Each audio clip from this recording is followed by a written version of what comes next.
Alors mon conseil du jour serait d'abord de s'occuper de tout ce qui est GDPR. En fait, c'est les nouvelles obligations européennes pour garantir la vie privée des gens. Et donc en réalité, vous allez avoir besoin maintenant de quelqu'un qui s'occupe de ça, qui s'occupe de la protection des données dans votre entreprise. Et que c'est quelque chose qu'il ne faut pas négliger, parce que si vous le négligez aujourd'hui, ça va vous coûter des millions de mains pour revenir dessus. Donc regardez cette petite problématique du jour, regardez-la bien. Parce que si vous la prenez du bon côté, vous allez accélérer vos startups ou vos entreprises. Si vous la prenez de l'autre côté, il y a des risques de très grandes sanctions côté CNIL et autres représentants européens.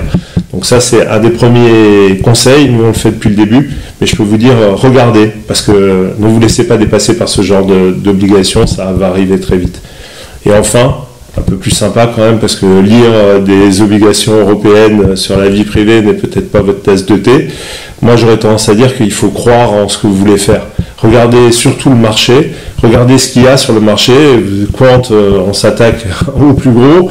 Donc si nous, on arrive à lui prendre 2 à 3% du marché dès maintenant, imaginez ce que vous pouvez faire sur des marchés où les gens sont plus petits, où vous avez peut-être des opportunités. L'idée, c'est trouver le différenciant, trouver la façon de l'attaquer. Il n'y a pas de citadelle imprenable, il y a juste de mauvais attaquants. Donc résultat, pensez-y, pensez à y aller soit en mode commando, soit en mode beaucoup plus lourd et fortement, je dirais, pas armé, c'est pas trop la mode en ce moment, on va dire plutôt bien préparé, parce que en réalité, le B2C en Europe, ça doit exister, et si vous y arrivez, vous aurez des boîtes qui feront entre 100 et 1 milliard de valorisation et plusieurs dizaines de millions, centaines de millions de chiffres d'affaires. Ce qui veut dire de l'emploi en Europe, ce qui veut dire faire avancer nos entreprises, ce qui veut dire nous aider à construire une Europe de demain qui sera plus égalitaire et avec plus de partage parce qu'il y aura de la richesse à partager.